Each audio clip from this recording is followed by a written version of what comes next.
Hello, konnichiwa. सन्चै हुनुहुन्छ सबैजना? आज चाहिँ हामीहरू लेसन 49 को भोक्याबुलरी पढौँ है त। रियोसिमास भनेको प्रयोग गर्नु, चुतोमेमास भनेको काम गर्नु, जस्तो खाइस्यानी चुतोमेमास भनेको कम्पनीको लागि काम गर्नु भनेको के।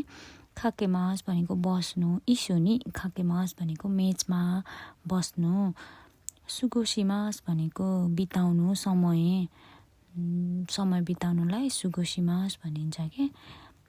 इरास्याइमास भनेको हुनुहुन्छ, आउनुहुन्छ, जानुहुन्छलाई इरास्याइमास भनिन्छ। मेसी आगारिमास भनेको खानुहुन्छ, पिउनुहुन्छ भनेको के।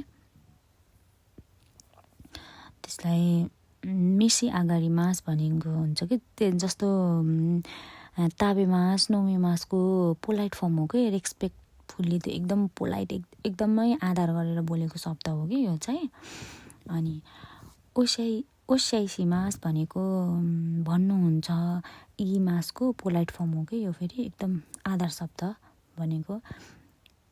अनि नासाइमास भनेको गर्नुहुन्छ, यो फेरि सिमासको पोलाइट फर्म हो कि नासाइमास भनेको के।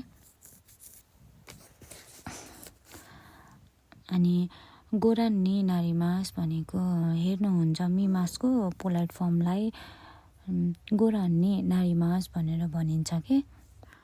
गोजोन्जिदेस भनेको सित्तेमास भनेको जस्तो थाहा छ, चिन्दछ भन्नेको पोलाइट फर्म हो कि गोजोन्जिदेस भनेको। आइसाचो भनेको ग्रिटिङ गर्नु, अभिवादन गर्नु। र्योखान भनेको जापानिज शैलीको होटेल। बासुतेई भनेको बस स्टप। ओकुसामा भनेको अरूको श्रीमती। ओकुसानको पोलाइट फर्म हो कि ओकुसामा भनेको। सामा भनेको सानको आधार शब्द के। अनि तामानी भनेको कहिलेकाहीँ। दोनातादेमो भनेको जो कोही पनि, जो भए पनि। दारेदेमोको पोलाइट फर्म हो कि दोनातादेमो भनेको। तो गोमेन्नासाई तो इमास भनेको भन्छन्, भनिन्छ भनेको। नेन्कुमी भनेको वर्ष, श्रेणी। दासीमास भनेको जस्तो नेचु ओ दासीमास भनेको ज्वरो आउँछ भनेको। योरोसिकु ओचुताएको दासाई भनेको शुभकामना सुनाइदिनुहोस्, भनिदिनुहोस् है भनेको कि। जस्तो आफ्नो कुरा थर्ड पर्सनलाई अरूलाई भन्नु छ भने होइन, सुनाउनु छ भने त्यही भनिन्छ कि। योरोसिकु ओचुताएको दासाई भनेर भनिन्छ कि। सिचुरे इतासिमास भनेको बिदा दिनुहोस् भनेको। सिचुरेसिमासको पोलाइट फर्म हो कि यो सिचुरे इतासिमास भनेको। हिमावारी शोगाक्को भनेको काल्पनिक प्राथमिक स्कुल हो। केइरेकी भनेको पृष्ठभूमि। केइगाकुबु भनेको मेडिकल विभाग। मेजासिमास भनेको लक्ष्य लिनु। सुसुमिमास भनेको अघि बढ्नु। आइपिएस साइबो भनेको आइपिएस स्टेम सेल।